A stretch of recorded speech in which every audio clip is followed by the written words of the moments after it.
At pagdating ng verse number 14, yung word na sinasabi na kasama ng God, siya din ay God. So, wait lang, Pastor. Dalawang Diyos? No. Ang paniniwala natin, isa ang Diyos.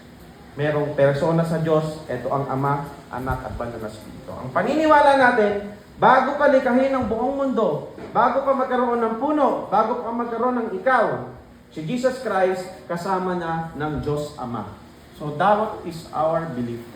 Hindi siya katulad ng sinasabi ng mga Mormon, Church of Latter-day Saints. Kahit maganda ang simbahan nila, kahit mas malamig yung aircon nila, meron pang basketball court sa harapan ng simbahan, pero kung mali ang turo nila tungkol sa Trinity, hindi po ito totoo. Hindi po ito ang ating paniniwalaan. Ang salita po ng Diyos nagtuturo sa atin na si Kristo, bago siya magpasalaman, siya ay pre-existing na. Sabihin nga natin, pre-existing. Pre-existing. That means, nabubuhay na siya bago pa siya mapunta dito sa lupa. Now, ano po ang ibig sabihin ng incarnation? Nagpasalaman ang Panginoon. Tignan natin sa verse number 14. And the word was made flesh. Sabi ng John chapter 1 verse number 14, and the word was made flesh and dwelt among us, and we beheld his glory, the glory of the only begotten of the Father, full of grace and truth. Ngayong umaga, bibigyan natin ng mga reasons bakit ang Panginoon ay nagpasalaman or nagkatawang tao. Sa ang mga mayayaman, mahirap na silang bumalik ulit sa pagiging mahirap kasi mayaman na sila eh. Kung ikaw ay nakakampal na ng isang bagay, parang ang hirap na bumalik ulit sa original state mo. Ang Panginoong Kristo, sabi ng Bible, siya ay mayaman, ngunit naging mahirap. Siya ay Diyos, iniwan ang kanyang trono sa langit at nagkatawang tao. Why? Bakit? We cannot understand this. Sabi ng 1 Timothy chapter 3 verse number 16, and without controversy, great is the mystery. Ito ang misteryo ng godliness. God was manifest in the flesh, justified in the spirit, seen of angels, preached unto the Gentiles, believe on the word, receive up into glory. Meaning, God was in the flesh. Yung Diyos nagkatawang tao. Mystery to. Pag sinabi natin mystery, conceal. Parang nakatago, parang hindi natin maunawaan. Lord, why? Bakit mo pa iiwanan ng trono ng langit? Bakit ka pa magiging mahirap? Para saan? Bakit nagkatawang tao ang Panginoon sa Kristo? Why did Jesus come in the flesh? Knowing that this world is wicked. Para sa atin, parang kamangmangan. Nakapag-alam mo nang matutusok ka ng cactus, hahawakan mo pa yung cactus. Nung nakaraan, kumuha ako, nakagip ako nung sa simbahan, sa website, kinukuha ko yung langis. Doon ko nilagay yung langis eh. Sa may tabi ng cactus. Nung pagkakuha ko, naganonan ako. Sinawalang bahala ko lang. Pero 3 days na masakit pa din ah. Yung pala, yung mga spike nun, babakon dito mo, masakit. Now, kapag ikaw mayroong isang bagay na alam mo masasaktan ka, parang kamangmangan sa atin na igagrab mo pa yun kahit masasaktan ka. Now, Jesus Christ as God, bilang Diyos, alam niya lahat ng bagay. Pero bakit? Kahit alam niyang masasaktan siya, kahit alam niyang duyurakan siya, babatuhin siya, ipagkakalulu siya, bakit siya nagkatawang tao? Sa mundo na punong-puno ng kasamaan, what would happen if He never came? What if si Jesus Christ hindi pumunta sa lupa? Hindi siya nagkatawang tao. One thing is for sure, lahat ng tao ay mapupunta sa impyerno. Pastor, totoo yan? Yes. Kung si Kristo ay hindi nagpasalaman, lahat ng tao ay mapupunta sa impyerno. Why? Bibigyan ko kayo ng mga ilang reason. Na biblical reason. 5 reason. 1, 2, 3, 4, 5. 6 na reason. And somehow, we can get some principle and application from these truths. Ganun po kasi dapat sa buhay Kristiyano. Yung prinsipyo ng salita ng Diyos, makukuha natin na ma-apply natin sa buhay. Unang-una, number 1, Sister Grace. Bakit dumating ang Panginoon? Bakit siya nagpasalaman kahit alam niya ang ganun mangyayari sa kanya? Number 1, to confirm the promises of God. The Bible tells us in Romans 15 verse number 18, Now I say that Jesus Christ was a minister of a circumcision for the truth of God, to confirm the promises made unto the fathers. Now, Old Testament, yan ay preparatory. Sabi natin, preparatory. Parang tongue twister, no? Pero preparatory, parang preparation. Preparation sa pagdating nung merong sinasabing seed.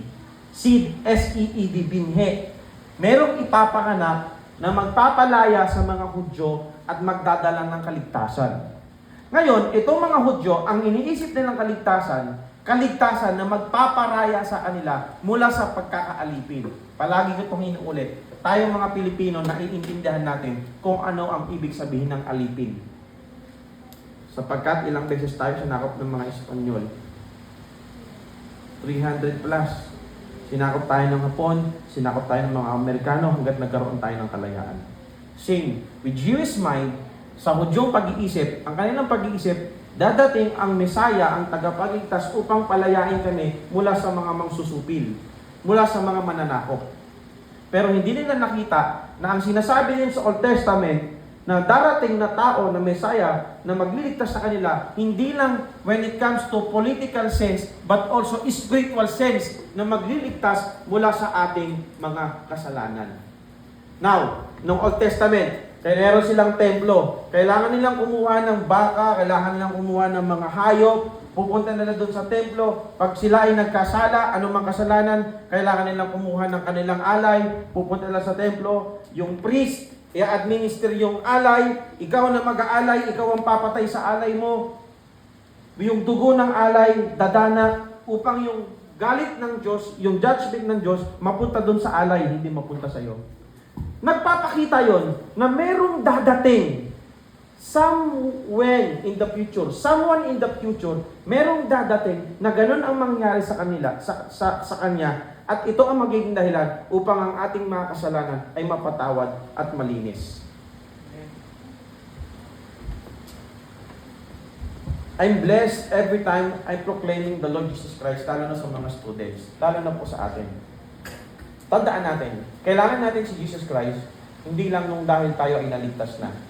Sa day ng salvation mo, hindi mo lang dyan kailangan si Kristo. Kailangan mo si Kristo kahit ngayon, bagong Kristiyano, matagal ka ng Kristiyano, araw-araw kailangan mo si Jesus Christ. Why? Sapagat siya yung ating tagapagligtas. Hindi ka lang niya ililigtas mula sa sumpa ng kasalanan, at ang sumpa ng kasalanan ay ang impyerno. God saved us because of the Lord Jesus Christ from the curse, sa sumpa ng kasalanan, which is hell. When you die, pag namatay ka, since you put your faith in the Lord Jesus Christ, nanampalataya ka kay Kristo bilang yung sariling tagapagligtas, ikaw ay ligtas na mula sa impyerno. Pero sinasabi ng Bible, hindi lang dyan tayo ililigtas ni Jesus Christ. Ililigtas niya tayo mula sa mga temptasyon, mula sa mga bulong ng kaaway, na pwede na tayong magsabi ng no, hindi, wag sa bulong ng kaaway. Mula sa mga kasalanan na nagiging dahilan para malubog tayo. That's why, brother and sister in Christ, we need Jesus Christ every day. The Old Testament promise, this coming Savior, merong tagapagligtas na isisilang, ipapako sa krus at mamamatay. All day long, habang namumuhay sila sa buhay nila, yung mga tao sa Old Testament, nagkasala sila, alay. Nagkasala sila, alay. Nagkasala sila, alay na naman. Pero nung dumating na ang Panginoon sa Kristo, sabi ng Book of Hebrews, wala nang alay ang may aalay pa. Sapagat ang pinaka-alay ay naialay na. Walang iba kundi ang Panginoong Kristo. He fulfilled all the commandments. My brothers and sisters in Christ, I'm telling you, yung mga utos sa Old Testament, hindi natin yan matutupad. Sabi ng Bible, Galatians chapter 3, if I'm not mistaken, teacher, tutor, schoolmaster. Sabihin nga natin, tutor, teacher, schoolmaster. Tutor, teacher, schoolmaster. Ano bang purpose ng teacher, ng tutor, ng schoolmaster? Tuturuan ka. Sabi ng Bible, the law, ang kautusan, was our schoolmaster. Anong ibig sabihin ng schoolmaster? Teacher, tutor. The law was our schoolmaster to bring us to Christ. Bakit? Pag nakita mo yung kautusan, ang dami. How many? 613. Do's and don'ts. Gawin mo at huwag mong gawin. Now, sabi ng Bible, sumasalamin sa ito na, oh, I cannot do this. At sabi ng Bible, makinig kayo maigi, kapag isang utos lang, hindi sa 10, ang utos ng Diyos hindi 10 ha, 613. Ilan? 613. Ang Jewish, ang term dyan ay mitzvot. M-I-T-Z-V-O-H. Mitzvot. 613 do's and don'ts. Thou and thou shall not. Isa lang dyan ang malabag mo, nalabag mo na lahat. Pastor, parang ang unfair naman. Kasi, yung nag-utos ng commandment number 1, siya din yung nag-utos ng commandment number 2. Nagkasala ka sa isang Diyos. Dito na lang yan sa akin. Sa akin na lang. Init eh. Hindi kasi nagpipil si Pastor. Kayo nalalamigan na. Nakakasunod po tayo mga kapatid. Yung nag-utos ng commandment number 1, siya din nag-utos ng commandment number 2. Kaya nagkasala ka sa isang Diyos. Nalabag mo na rin lahat. Now, knowing the laws, that you cannot do all these laws, hindi mo kayang gawin, you need someone. Kailangan mo ng someone outside of yourself that is very clean, na napakalinis, na magtutupad ng lahat ng kautusan na ito, and no other than, may I present to you, our Lord Jesus Christ. Siya ang tumupad ng lahat ng kautusan. 613, do's and don'ts, walang nalabag si Jesus Christ. Tignan niyo to. Sabi ng Bible, kailangan sumunod sa gobyerno. Dito ka ma-amaze kay Jesus Christ. Napakatalinong, napaka-amazing. Naalala niyo sa John chapter 8, yung in-example ni Pastor Joman kanina. Merong dinala kay Jesus Christ, isang babae na nahuli in the very act. Ibig sabihin, parang huli ka sa bitag, parang Ramon Tulfo, no? Talagang may camera pa huli sa bitag eh. Nakikisiping sa hindi niya naman asawa. Anong nangyari? Panginoon, nahuli po namin ang babaeng ito. Huling-huli na nangangalun niya. Sabi po sa law of Moses, yung mga ganito kailangan patayin, stone to death. Ano po ang masasabi nyo? Anong ginawa ni Jesus Christ? Anong ginawa niya? Sino nakakalala? Nagsulat sa lupa. Eh, ano nangyari? Oh Lord, ano na? Master, anong sabi mo? Anong sabi ni Jesus Christ? Kung sino ang walang kasalanan, siya ang unang bumato. Ngayon, ganito kasi yan. Binibitag nila si Jesus Christ. Why? Pag sinabi ni Jesus Christ, o sige, patayin nyo. Sabi pala ni Moises eh. Sabi pala ng Old Testament, patayin nyo eh. Pag sinabi ni Jesus Christ na patayin nyo, stone to death, magkakasala si Jesus Christ. Bakit? Anong lalabagin niya? Ang lalabagin niya ay ang Roman government. Kasi sa Roman government, dahil sila ay sakop ng Romano, hindi ka pwede papatay-patay ng walang due process. Hindi pwedeng batas ng mga Hudyo ang sundin. Kasi merong batas na mas mataas sa kanila. Ang Roman Empire, ang Roman government. Pag pinatay ni Jesus Christ, sinabi ni Jesus Christ na, sige, patayin nyo, magkakasala si Jesus Christ. Kasi nilabag niya ang gobyerno. Pero pag sinabi naman ni Jesus Christ na, huwag mong patayin, malalabag niya naman ang law of Moses. Nagets nyo? Parang, yes or no, aliman sa dalawa, magkakamali siya. Pero anong sabi ni Jesus Christ? Kung sino ang walang kasalanan, siya ang unang bumato. Look at that. Jesus Christ is very amazing. Are you not amazed? That's God who saved us. Yan ang Diyos na nagligtas sa atin. Napaka-amazing. So Christ fulfilled all the law, confirmed the promises of God. Lahat ng uula sa Old Testament, tinupad ng Panginoon. Kasi kung hindi magkakatawang tao ang Panginoon, hindi matutupad ng Panginoon ang kanyang mga pangako. And God is not faithful to His promises. But thank God, ang Diyos ay faithful sa kanyang promise. Kaya sa atin mga kapatid, sabi ng Romans, chapter 8, kung yung mga malalaking problema, yung malaking problema mo, nasolusyonan na, what is our greatest problem? Our greatest problem is you and me, we will go to hell. Aba, kahit pinakamayaman ka sa buong mundo, Pero kapag sa impyerno ka naman mapupunta, for eternity, hindi 1,000 years, hindi 10 years, hindi 1 million years, for eternity. Kahit ikaw pa ang pinakasikat, pinakamayaman, walang kwenta. Now, our greatest problem was already solved. Ang pinakamalaki mong problema, nasolusyonan na. Dahil kay Jesus Christ. Paano pa kaya yung mga utang mo sa bangko? Paano pa kaya yung kakainin mo bukas? Paano pa kaya yung future mo? Paano pa kaya yung mga maliliit nating problema? Pinramis ng Panginoon na God will keep us, will daw not, tayo ay kanyang sasamahan. Pinramis niya yan. At since pinramis siya ng Panginoon, tutuparin niya ng Panginoon. Kaya palagi kong sinasabi sa mga young people, pag mo sasabihin wala alam mo nung high school ako, Joanne, ang lagi ko naisip wala nagmamahal sa akin, buti na lang naging Kristiyano ako. Kasi nungalingan yon. Meron nagmamahal sa'yo, si Jesus. Okay? Number 2, andyan pa kayo mga kapatid? Bakit nagkatawang tao? Bakit nagpasalaman? Bakit nag-incarnate si Jesus Christ? And this is amazing. Verse number 20 to 21 ng Matthew chapter 1. Basahin natin. But while he thought on these things, behold, the angel of the Lord appeared unto him in a dream, saying, Joseph, thou son of David, fear not thou to take unto thee Mary thy wife, for thou which is conceived in her is of the Holy Ghost, and he shall bring forth a son, and thou shalt call his name Jesus, for he shall save his people from their sins. Dumating ang Panginoon to save sinners. Sabi ko sa mga students, tignan mo ito bad news. Ang gospel, merong bad news eh. Pag sinabi mong good news, gospel, good news. Pero ang good news, para maging good, meron mo ng bad. Ang bad news, ito ang bad news. Makasalanan ka, sa impyerno ka mapupunta, at ang pinaka-bad news, hindi mo kayang iligtas ang sarili mo. So, let's say ito madumi. Hindi ka kukuha ng isang maduming basahan para punasan ito.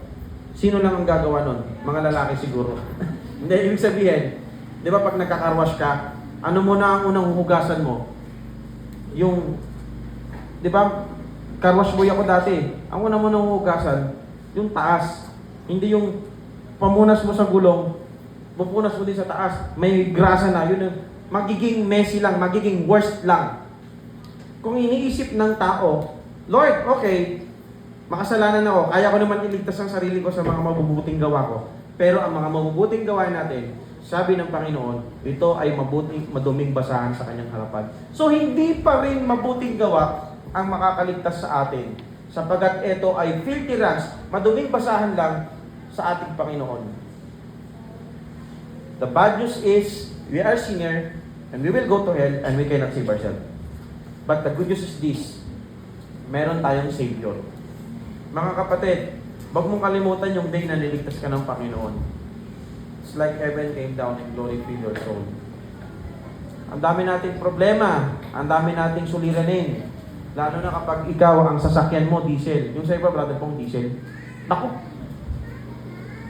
Kaya nga kailangan natin bumili ng isa pang sasakyan, yung gas naman. Kasi mahal ang diesel eh. Mas napamahal ng brother diesel. Sobrang sakit po. Yung 1,000 dati, 20 liters, ngayon 12 liters na lang sa diesel. Eh paano kapag nag-gera pa yung North Korea, gerahin yung Japan? Wala na, damay-damay na. Patay na tayong lahat, Brad. Huwag ka na pumunta ng Korea. Sama-sama na lang tayo, magyakap-yakap na lang tayo dito.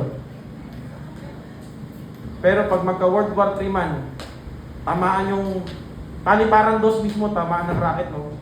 Wala tayong ligtas doon. Pero sabi ng Bible, ang totoong Kristiyano hindi natatakot sa kamatayan. Wala tayong fear sa kamatayan. Bakit? Patay kung patay, magkikita tayong lahat sa langit. Ligtas na ba tayo? See you sa langit. Magkikita tayo sa langit. At doon, sabi kanina sa kanta, what a day that will be. No more pain, no more tears, wala nang lahat ng pasakit, wala nang demensya, wala nang stress, wala nang asawang makulit, wala na. Kaya pag nagkita tayo sa heaven, salamat na lang sa lahat. Di ba, Brother Tis? Oy, nag-amen, no? Ba't ka gumanon? Amen ba kaya, brother? Right? Wala na lahat. Tayo ay iniligtas ng Panginoon sa kanyang biyaya. Mabuti na lang. Now, pwede bang gawin ni Jesus Christ? Merong isang kanta na, He could have simply walked away. Kapag Diyos ka, hindi ka tumigil ng pagiging Diyos. Isang anghel lang kayang patayin lahat ng Roman guards. Dalawang anghel kayang patayin lahat ng taong nanunuya sa Panginoon that time. He could have simply walk away. Tawagin niya lang yung anghel niya. Ayoko na. God, Jesus as God, He can do that. But you know what? When Jesus Christ is carrying the cross, anong iniisip ng Panginoon? Ang iniisip ng Panginoon, si JC, tsaka si JQ, si Ria, Erica, lahat tayo iniisip ng Panginoon. Pastor, saan yan sa Bible? Who for the joy that was set before Him endured the cross? What is the joy?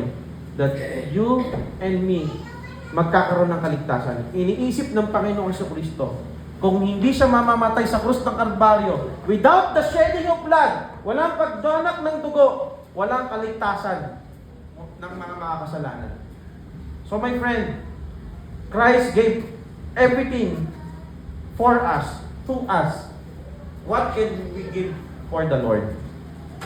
So mga young people, lagi ko kayong encourage, huwag niyong sayangin ang buhay niyo sa kawalang yahan. Huwag niyong isipin hindi masaya sa church. Masaya kaya sa church. Kasi sinungalingan na kapag walang alak, walang vape, walang mga party, ay mahirap o malungkot ang buhay. Masaya po ang Christian life. Kasi hindi mo kailangan gawin yung mga ganung bagay para sumaya ka.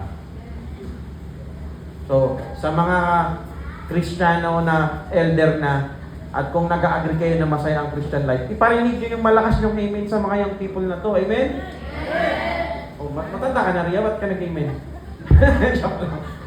Masaya. Kaya wag na kayong aalis sa church. Hindi kayo magsisimba sa kung anong mang bagay. You need to keep yourself. Kapag ang buhay mo, pinagamit mo sa Panginoon, pag hindi mo pinagamit sa Panginoon, pagsasamantalahan ng demonyo yung buhay mo. Di ba? Heartbreaking. Wala akong nakitang Kristiyano na nag-backslide ng 20 years, 10 years, tapos sasabihin niya, masaya. Yung kasal ni Kuya Ezekiel, yung photographer doon, for how many years? 15 years, wala siya sa Panginoon. Lumaki siyang Baptist. Nung napunta sa Maynila, nag-backslide na ilot. Nung kanonood ng Reels, ang mga napapanood niya, Tetelestay, napapanood yung mga Christian ba, na numbalik sa Panginoon. Sabi niya, Pastor, malungkot. Kasi yung anak ko, malaki na, lalaki, hindi niya na madala sa church. Sana pala hindi ako na lumayo sa Panginoon. Kaya wag ka na lumayo sa Panginoon. Huwag ka nang umalis sa church. Kasi pagsisisihan mo yan. Pastor, hindi ako okay kaya hindi ako nagsisimba. Sino nagsabi sa iyo okay itong mga to? Naimel, lagi ka bang malakas pag nagsisimba? Hindi. Sino nagsabi sa iyo na dapat okay ka para magsimba ka? Lahat tayo broken people. Lahat tayo may mess, lahat tayo may kasalanan, lahat tayo may struggle. Okay ka, hindi ka okay, ikaw ay magsimba sa Panginoon kasi yan ang nais ng Panginoon sa iyo. Okay, number 3. Andyan ba tayo? Apat pa. To reveal God the Father. Andyan ba yan? Upang ihayag ang Diyos Ama. The Bible tells us in John chapter 1 verse 18, no man hath seen God at any time, only begotten Son, He hath declared Him. Kaya nga sa Bible, wala kang makikita na sinabi ni Jesus Christ, I am God. The very fact na sinabi ni Jesus Christ na I am the Son of God, sinasabi niya na sa tao na I am the manifestation of the unseen God. I am the exact representation of the Father. To reveal who is the Father, kung sino ang Diyos. Kaya nga mga kapatid, Christianity is so unique. Ang Kristyanismohan, napaka-unique at ito ang totoo. Muslim is not true religion. Buddhism is not true religion. Hinduism is not a true religion. Only Christianity. Why?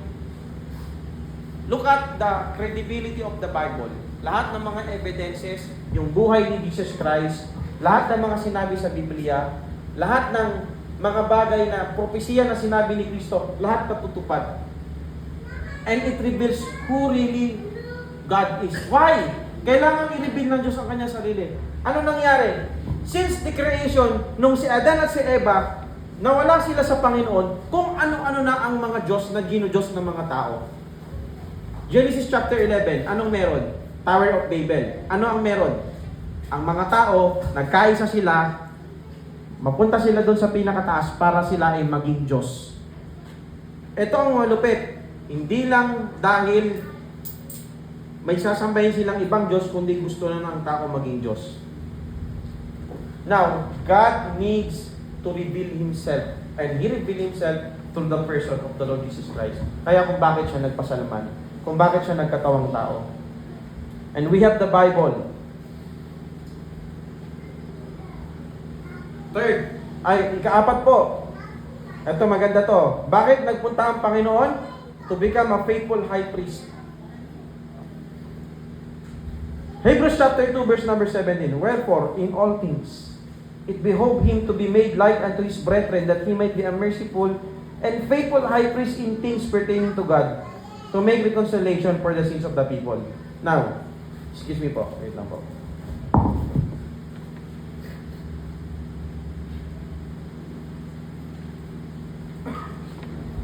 Ay, buti na lang dito yung aking tubig. Wait muna. Andyan pa tayo mga kapatid? By the way, announcement ha, hindi po ito upuan na. Inayos ko na to eh. Hindi po ito upuan, patungan po ito ng light na gamit katulad ng ano. Baka maupuan na naman, masira. Okay? Ano lang yan? Commercial. Dito upuan ha, ulitin ko dito upuan. Okay. Balik tayo. Ano ibig sabihin na high priest? Tanong, pastor, meron pa po bang pari ngayon? Wala nang pari ngayon. Yung mga pari na nakikita nyo sa Catholic Church, wala na, hindi na dapat yan. Bakit? Ano ang trabaho ng pare? Ang trabaho ng pare, katulad ng sinabi ni pastor kanina, sila yung nag-a-administer ng alay. Ano yung alay? Pag nagkasala ka, kailangan mo ng tupa, pag mahirap ka, kalapate. Pupunta ka sa pare, sasabihin niya kung paano mo papatayin yung alay, at yung dugo nun, i-sprinkle niya upang yung kasalanan mo mapatawad.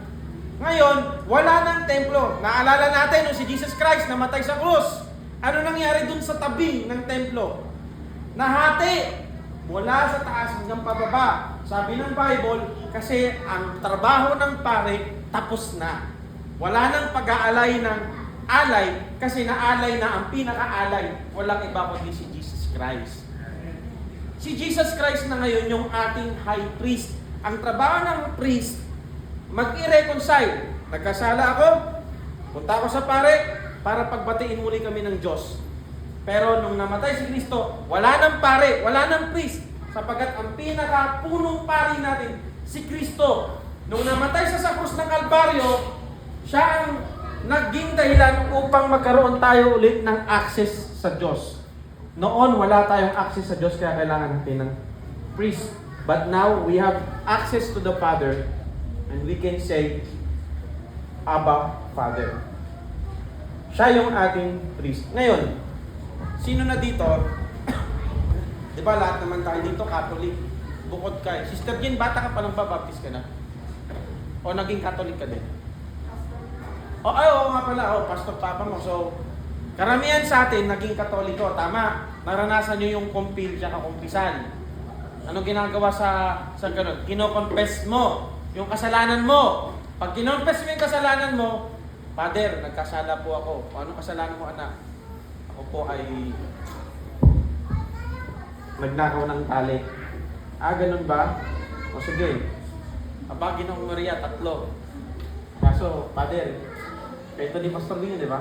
Alam niyo ba yun? Sa dulo ng tali, may kalabaw. Yun lang. Sige, gawin mong 20. Father, gagawin ko na pong 40. Bakit? May isa pang tali eh. So ano sasabihin ng pare? Pinapatawad ko na ang iyong kasalanan. Kita mo, pare ang magpapatawad ng kasalanan sa'yo. We don't believe that. Ang magpapatawad ng kasalanan natin, no other than our high priest, our Lord Jesus Christ. So, kayo, pag magko-confess kayo ng kasalanan, pupunta kayo dito sa gilid, Pastor, nagkasala ko. Ano ko, pare? Ipag-pray kita, pero wag ka mag-confess sa akin. Ibig sabihin, mag-share ng struggles. O sige, kapatid, pag-pray tayo. Pero sa kanila, no, hindi ang tao ang magpapatawad ng kasalanan ng sa katawan. Tanging si Jesus Christ.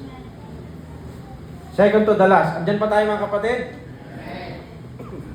Ang Panginoon Kristo pumunta dito sa lupa, magpasalaman to destroy the works of Satan. Ito po, sabi ng Bible, for as much as then as children are partakers of the flesh and blood, He also Himself took part of the same, that through death He might destroy him that had the power of death, that is the devil. Sa pamamagitan ng kamatayan, tinalo ng Diyos ang gawa ng kaaway. Bakit? Siya ay nag-resurrect. So yung kamatayan, merong katalunan or merong defeat nung si Jesus Christ ay nag-resurrect. Same with us. Sa atin, makinig po kayo maigay. Hindi mo pwedeng sabihin sa sarili mo, hindi na ako mababago, ganito na ako. That is very unbiblical and that is not right. Ulitin ko ganito na ako hindi na ako mababago. That is wrong. Walang ugali ang hindi kayang baguhin ng Panginoon. Do you believe that? Lahat ng ugali, meron kang anger issue, kaya yang baguhin ng Panginoon. Sabi ko nga walang tao na hindi kayang i-factory reset si Lord. Using the language of millennials. Lahat kayang baguhin ng Panginoon. Now, Diablo lang ang naglalagay sa isip natin na hindi mo kayang magbago. Wala ka ng pag-asa. That is a lie. Since God is with us, we have the enablement. Meron tayong kakayahan sa biyaya ng Panginoon mag-change. Kaya ang Kristiyano, ikaw ay naging ligtas. After 1 year, 2 years, 3 years, 4 years, meron ka pa rin kasalanan. Pero 10 years, pag binalikan mo yung buhay mo, masasabi mo, I'm not the same. Hindi na ako katulad ng dati. Little by little, merong pagbabago ang nangyayari sa atin.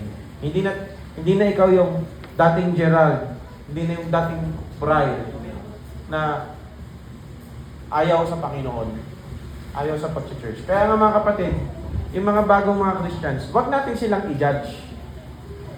Dapat tulungan natin sila sa kanilang paglago. Ang hirap kasi sa atin, kapag nagsisimba na yung isang bagong Christian ng 6 months, gusto mo, kasing galing mo na rin. Kung paano ka manamit, gano'n na rin siya manamit. Kung paano ka magsalita, gano'n na din siya magsalita. No, my friend. Jesus Christ, kasama niya ang mga apostol, 3 years. Pero ano nangyari? Within 3 years, hindi man lang sila nag-mature. Bakit? Gusto nila nagpapataasan. Lord, gusto ko ako sa kanan mo, ako sa kaliwa mo. Pero dadating ang time, magmamature din ng tao. Minsan, pag nagkaanak na siya, nagseryoso Pero huwag mo naman tayo niyo, Brother Gerald. Ay, alam ko naman, seryoso kayo.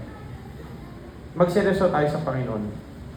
Get serious with God. Huwag mong hayaang paluin ka pa ng Panginoon na ma-hospital ka, na ganitong mangyari sa'yo. Ito pa malupit sa mga Kristiyano. Ayaw nilang aminin yun ang nangyari sa kanila pagpapalo ng Diyos. Pero syempre, ikaw bilang pastor, bilang kaibigan, minsan hindi mo masabi na Brad, pinapalo ka ng Diyos, manumbalik ka sa Kanya. Kasi baka magalit sa'yo. Pero deep inside, hindi yan trials, anong pagsubok? Pinapalo ka ng Diyos kasi nakakalimot ka sa Kanya. Kaya merong pulpito.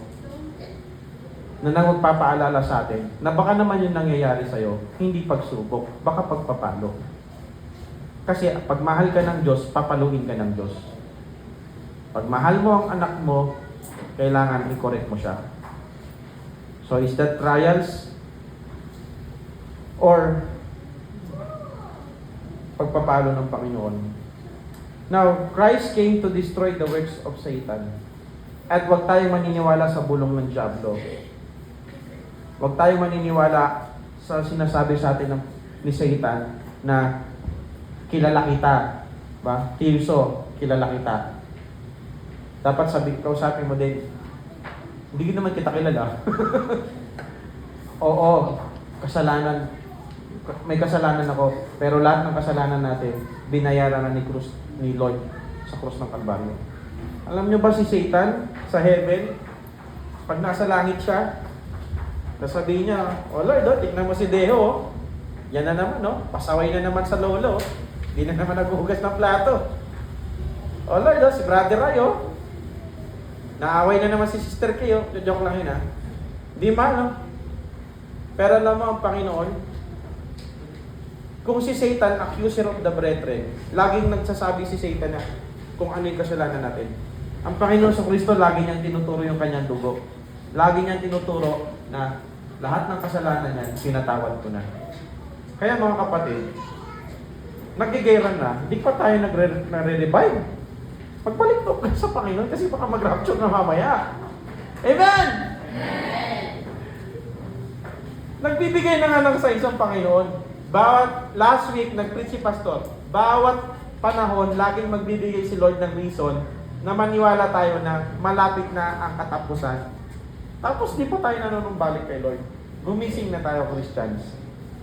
And last but not the least, dito, naisip ko dito yung kanta ni Gary Valenciano Letter F, basahin niya natin lahat. Ready, number 5. Parang mali numbering ko. 1, 2, 3, 4, 5. Okay, to give, 1, 2, 3, go. To give us an example of a holy life. Upang bigyan tayo ng halimbawa na mamuhay ng banal. Sabi ng 1 Peter chapter 2 verse 21, for even hereunto were ye called, because Christ also suffered for us, living as an example that ye should follow his step. Hindi mo pwedeng sabihin na wala kang sample or wala kang tutularan, wala kang susundan. No, ang susundan mo si Kristo. Si Pastor Jomar, meron akong mga mess, may mga hindi tayo perfect. Meron mga bagay na hindi maganda sa akin na hindi mo dapat sundin. 'Di ba? Halimbawa, nakisakay ka sa akin, tapos biglang narinig mo, nagmura ako. Ay, ano kayo, men? Wala pa yung mangyayari yun na. Kunyari lang. Ay, pambira. Pag pastor pala, nagmumura pa din. Pero hindi ako nagmumura. Kung takot si Ria rin. Lagi kasi tumahan ka sa akin, si Viola sa kay Eddie. Lagi namin kasabay pa uwi. Lahat tayo, may mga pangit tayong ugali. Amen? Nanay Mel, lahat yan.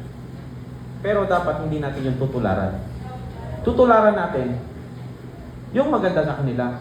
Pero ang Panginoon, wala siyang pangit na ugali. Wala siyang perfect siya. Kaya meron tayong example na makakabuhay tayo ng holy life.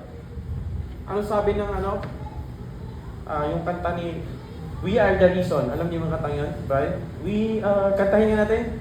We are the reason that He gave His life. We are the reason that He suffered and died. The word that was lost, He gave all He could give. And that part, to show us the reason to live. So, Christ came, secondary lang to, secondary. Kumbaga, ito na yung pinakadulo na reason upang tayo ay magkaroon ng example na we can live a holy life. Kasi meron tayong Savior na sinusundan. Sabi ng kanta, He's changing me, little by little, pakonti-konti, sa bawat akbang, araw-araw, binabago tayo ng Panginoon. Mga kapatid, sa March 29, lahat ng mga member, meron tayong Lord's Supper. Nawa, pumunta tayong lahat para mag-partake ng Lord's Table.